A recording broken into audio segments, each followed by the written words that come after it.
Good morning guys. Current affairs funda में आप सभी का स्वागत है। मैं हूं आपके साथ अभिषेक शर्मा और आज के इस वीडियो सेशन में हम 30 सितंबर तक के सभी इंपॉर्टेंट करंट अफेयर्स कवर करने वाले हैं। हमेशा की तरह आप इस वीडियो को अंत तक जरूर देखिएगा, आज भी आपको काफ़ी कुछ जानने के लिए मिलेगा।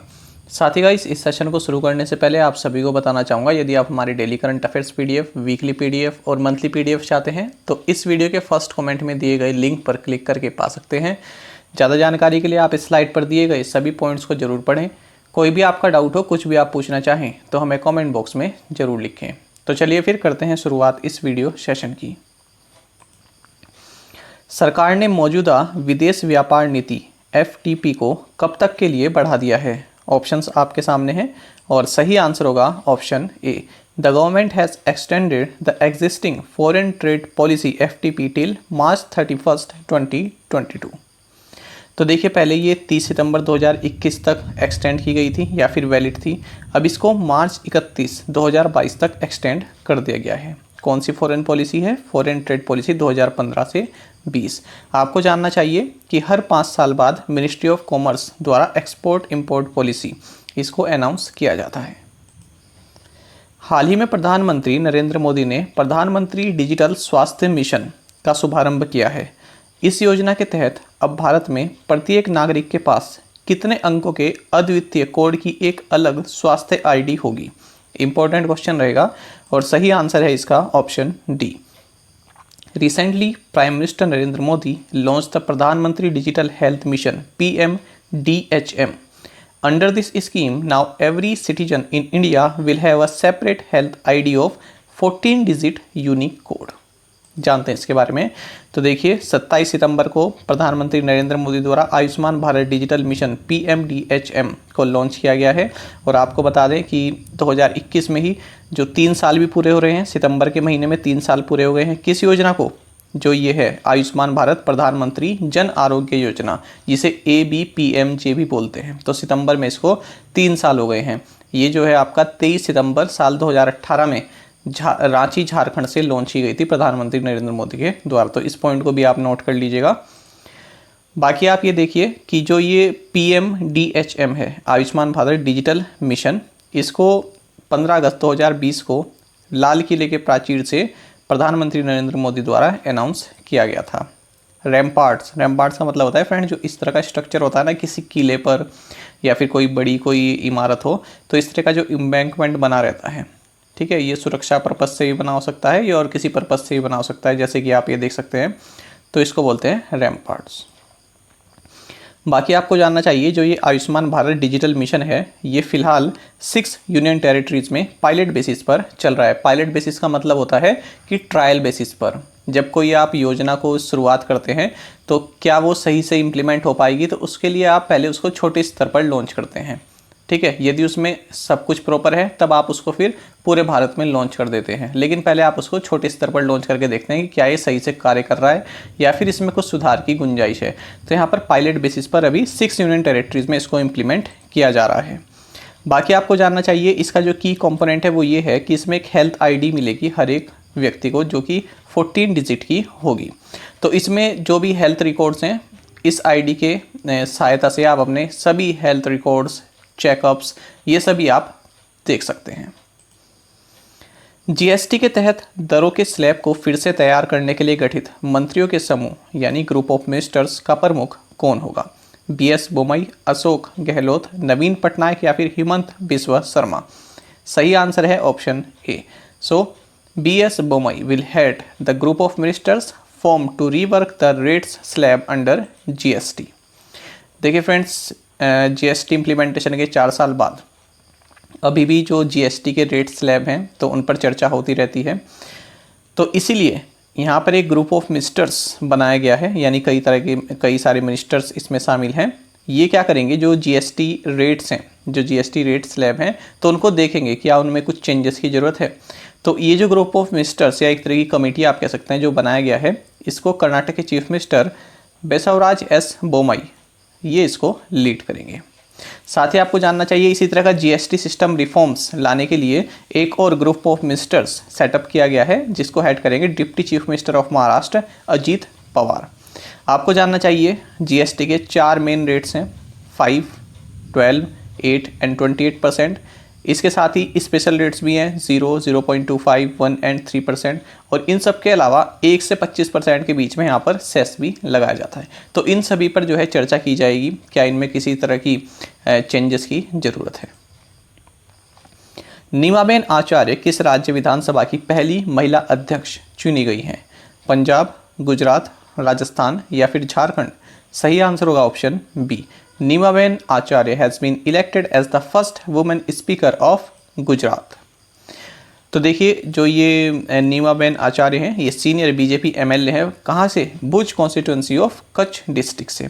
तो ये फर्स्ट वुमेन स्पीकर बन गई हैं गुजरात लेजिस्लेटिव असेंबली की। तो इनका जो नाम है, ये गुजरात के चीफ मिनिस्टर भूपेंद्र पटेल, इनके द्वारा इसको प्रपोज किया गया था। और जो यहाँ के लीडर ऑफ अपोजिशन है परेश दानानी, इनके द्वारा इसको सपोर्ट किया गया। आपको जानना चाहिए जो गुजरात की लेजिस्लेटिव असेंबली है, जो यहाँ की विधानसभा है, इसमें टोटल 182 सीट्स हैं। कावेरी जल प्रबंधन प्राधिकरण यानी कि कावेरी वाटर मैनेजमेंट अथॉरिटी के पूर्णकालिक यानी फुल टाइम अध्यक्ष के रूप में किसे नियुक्त किया गया है? काफ़ी अच्छा क्वेश्चन है, इंपॉर्टेंट रहेगा। सही आंसर होगा ऑप्शन सी।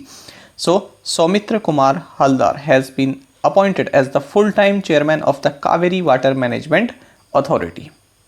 तो देखिए, फिलहाल जो है अब फुल टाइम चेयरमैन इसको मिल गया है। जब से इसका गठन हुआ है तब से यहाँ पर फुल टाइम चेयरमैन नहीं थे। आपको बता दें, फिलहाल जो ये मिस्टर सौमित्र कुमार हलदार हैं, ये फिलहाल सेंट्रल वाटर कमीशन के चेयरमैन हैं और इनको 5 साल के लिए अपॉइंट किया गया है।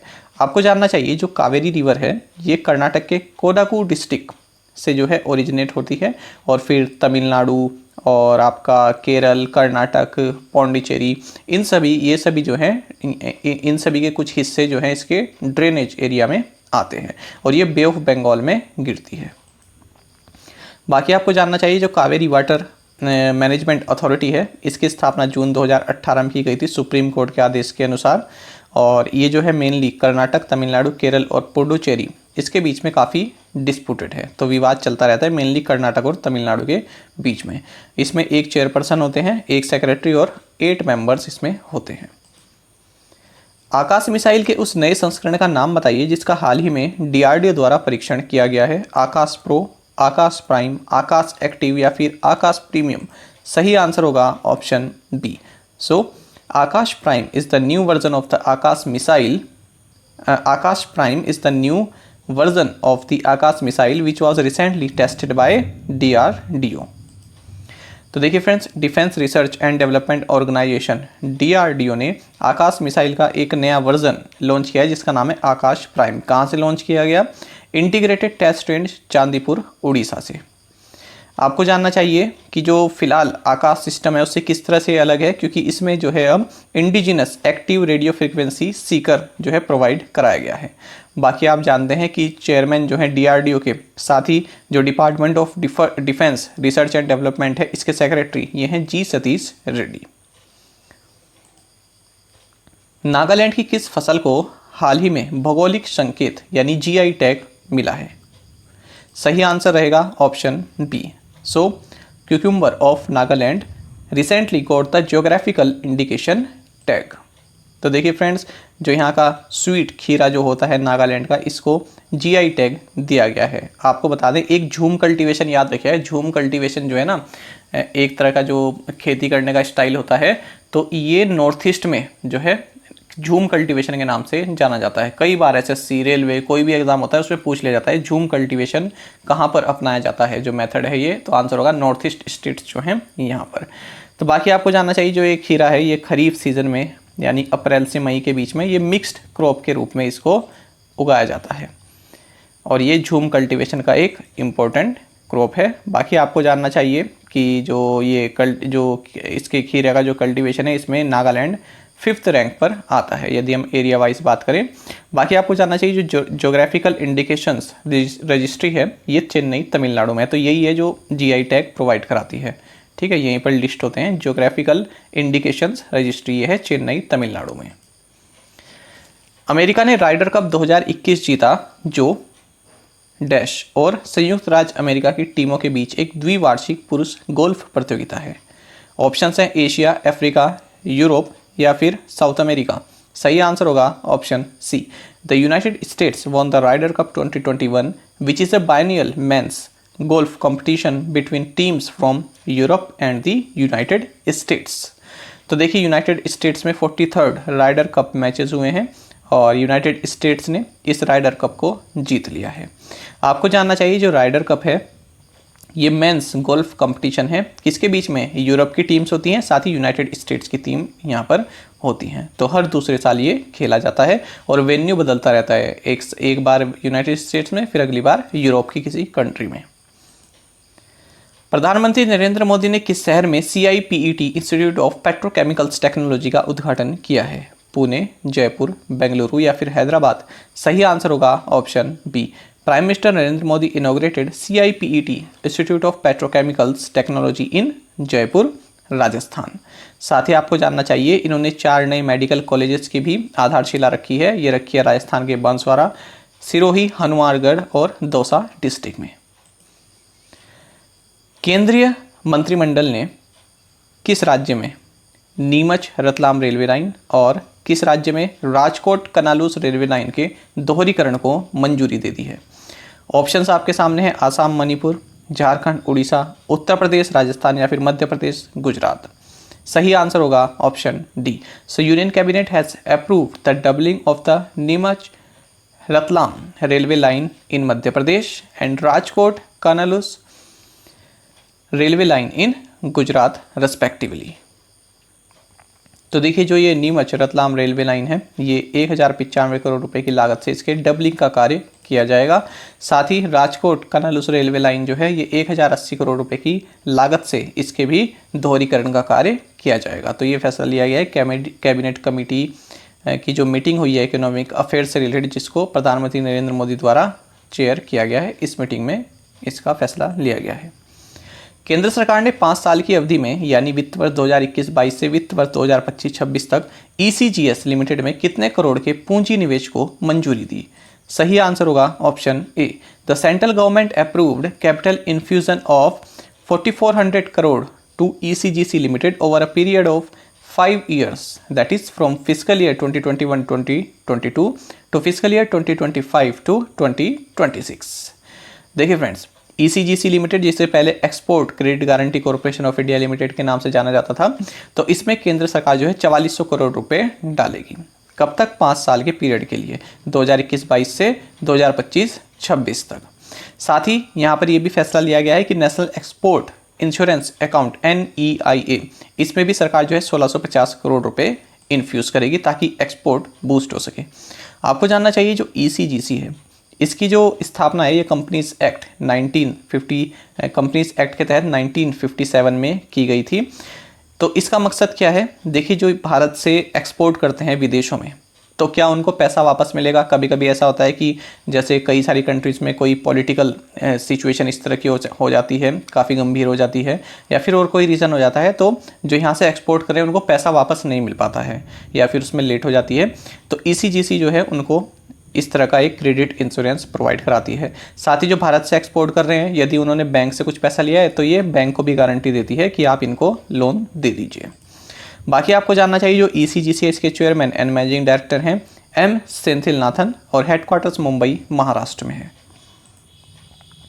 विश्व समुद्री दिवस 2021 में किस दिन मनाया जा रहा है? यानी विश्व समुद्री दिवस 2021 में किस दिन मनाया जा रहा है? सही आंसर होगा option D. World maritime day is being observed on सितंबर 30 इन 2021। देखिए आपको जानना चाहिए सितंबर माह की जो लास्ट थर्सडे होता है इसमें वर्ल्ड मैरीटाइम डे मनाया जाता है और इस साल ये 30 सितंबर 2021 को मनाया जा रहा है और इस बार 2021 में इसका थीम है seafarers at the core of shipping's future. बाकी आपको जानना चाहिए इंटरनेशनल मैरीटाइम ऑर्गेनाइजेशन, इसकी स्थापना 1948 में हुई थी। हेडक्वार्टर्स लंदन, यूनाइटेड किंगडम में है और इसके सेक्रेटरी जनरल हैं कीटक ली। अंतर्राष्ट्रीय अनुवाद दिवस किस दिन मनाया जाता है? ऑप्शंस आपके सामने हैं, सही आंसर होगा option D. International translation day is observed on September 30 every year. तो 30 सितंबर को मनाया जाता है इंटरनेशनल ट्रांसलेशन डे। तो क्यों मनाया जाता है? क्योंकि जो जीरोम है, जीरोम ये कौन है? ये बाइबल के ट्रांसलेटर हैं जिन्होंने बाइबल को लैटिन में जो है ट्रांसलेट किया था। तो यही इसी दिन जो है इन्होंने ये कारनामा किया था, तो इसलिए 30 सितंबर को मनाया जाता है। साथ ही आपको जानना चाहिए 2021 में इसका जो थीम है ये रहेगा यूनाइटेड इन ट्रांसलेशन। उन प्रसिद्ध क्रिकेट अंपायर का नाम बताइए जिनका हाल ही में निधन हो गया। सही आंसर होगा ऑप्शन सी होगा इसमें सही। So noted cricket umpire Badami Satyaji Rao has recently passed away. ये डी गलती से लिखा गया है, सी है यहाँ पर, ठीक है। ये तो देखिए काफ़ी फेमस एम्पायर रहे हैं भारत के बदामी सत्यजी राव। तो इन्होंने जो अपना पहला टेस्ट अंपायरिंग की थी ये ईडन गार्डन्स कोलकाता में की थी इन्होंने इंडिया पाकिस्तान मैच के दौरान 1960 में, और उसके बाद जो लास्ट की थी इन्होंने इंडिया वेस्ट इंडीज़ के बीच कानपुर में हुए मैच में की थी। फ्रेंड्स देखिए कुछ क्वेश्चंस में जो है ना हिडन नॉलेज रहती है, इंपॉर्टेंट फैक्ट्स रहते हैं। जैसे हम यहाँ पर लिखा है ईडन गार्डन्स इन कोलकाता, तो कई बार एग्जाम में पूछ लिया जाता है कि ईडन गार्डन कहाँ पर है। तो देखिए क्वेश्चन तो इनकी ओबिचुरी से रिलेटेड है, लेकिन ये भी आपका यहाँ पर रिवाइज हो गया कि ईडन गार्डन स्टेडियम कहाँ पर है, कोलकाता में है, ठीक है। तो इस तरह की भी चीज़ें आपको ध्यान रखनी चाहिए। विश्व रेबीज दिवस कब मनाया जाता है? सही आंसर होगा option B. So world rabies day is observed every year on September 28, और इस बार 2021 में इसका थीम रहेगा रेबीज फैक्ट्स नॉट फियर।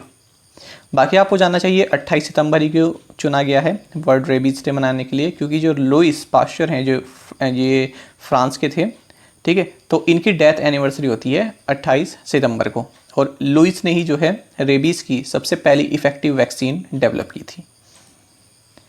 किस मंत्रालय ने निधि 2.0 लॉन्च किया है? Ministry of finance, ministry of tourism, ministry of education या फिर मिनिस्ट्री ऑफ एग्रीकल्चर? सही आंसर होगा ऑप्शन बी।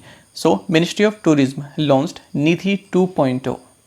तो निधि का मतलब है national integrated database of hospitality industry. तो मिनिस्ट्री ऑफ टूरिज्म द्वारा इसको लॉन्च किया गया है। साथ ही इन्होंने India tourism statistics at a glance 2021 इसको भी लॉन्च किया। बाकी आपको जानना चाहिए union minister of tourism and culture हैं जी किशन रेड्डी, और minister of state for tourism है श्रीपद येशो नाइक। और वर्ल्ड टूरिज्म डे हमने कब मनाया है? 27 सितंबर को मनाया है।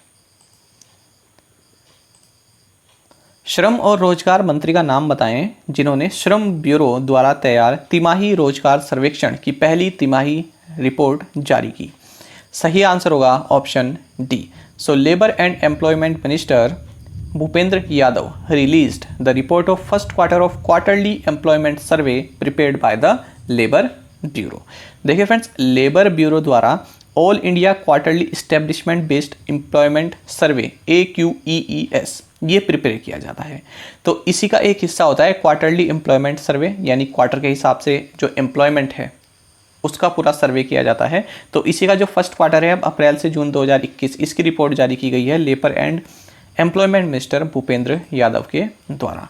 तो क्वार्टरली इसको लॉन्च किया जाता है, और इसमें जो है ऑर्गेनाइज और अर्ग ऑर्गेनाइज सेक्टर में जो एम्प्लॉयमेंट है उसका डेटा इसमें प्रोवाइड कराया जाता है। 9 यहाँ पर सेक्टर लिए जाते हैं: manufacturing, construction, trade, transport, education, health, accommodation and restaurant, IT, BPO and financial services.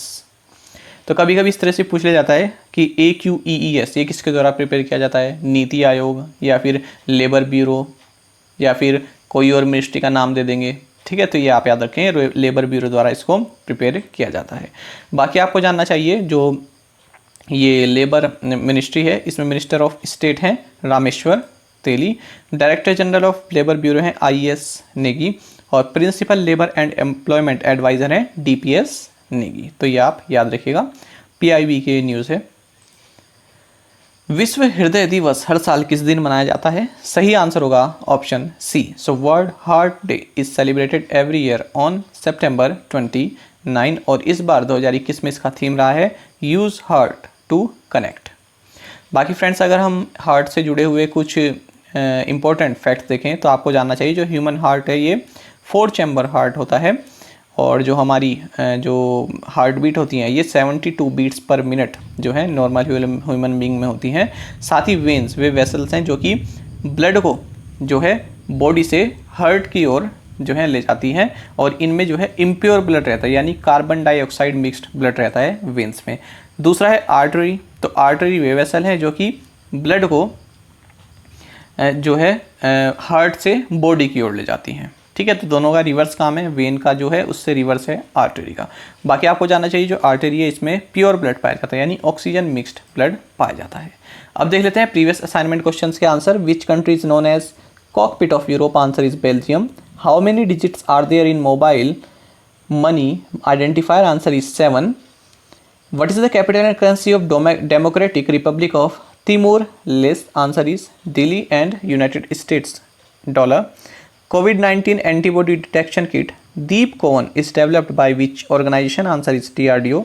What is the name of the first mobile robot developed by NASA to search ice and other vital resources on the moon? Answer is Volatiles Investigating Polar Exploration Rover Viper. और आप में से कई aspirants ने बिल्कुल सही answer दिया है फ्रेंड्स। इसी तरह से आप पार्टिसिपेट करते रहिए। चलिए देखते हैं आज के असाइनमेंट क्वेश्चंस। और यदि आपको हमारा करंट अफेयर्स का सेशन ये अच्छा लगता है तो आप वीडियो को लाइक भी कर सकते हैं। तो पहला क्वेश्चन है, विच कंट्री नेम्ड साइक्लोन गुलाब, जो कि बे ऑफ बंगाल में डेवलप हुआ? What is the capital and currency of Syria? Which country named cyclone Shaheen? Who is the chairperson of national commission for scheduled tribes? In May 2021, Sky Guardians 1 exercise was held between which two countries? तो पांचों questions के answer आप हमें comment box में जरूर दीजिएगा। यदि आपको एक क्वेश्चन का आंसर भी आता है तो वो भी आप हमें कमेंट बॉक्स में बता सकते हैं। जो ये 5th क्वेश्चन है ये कराया हुआ क्वेश्चन है, ठीक है, पर इंपॉर्टेंट है इसलिए मैंने यहाँ पर दोबारा से असाइनमेंट में आपके लिए दिया है। बाकी करंट अफेयर्स फंडा को आप टेलीग्राम पर भी ज्वाइन कर सकते हैं। यहाँ पर रेगुलर वीडियो अपडेट्स और करंट क्विज़ हम आप सभी के लिए डालते रहते हैं। साथ ही डिस्कशन ग्रुप में आप किसी भी क्वेश्चन का सॉल्यूशन पा सकते हैं। दोस्तों यहाँ पर हमारे करंट अफेयर्स की प्लेलिस्ट दी गई है, इसको आप जरूर देखें। अपने दोस्तों के साथ जो फेलो एस्पिरेंट्स हैं उनके साथ हमारे करंट अफेयर्स को शेयर जरूर करें। आज का ये सेशन आपको कैसा लगा हमें कॉमेंट बॉक्स में जरूर बताइएगा। Thank you guys.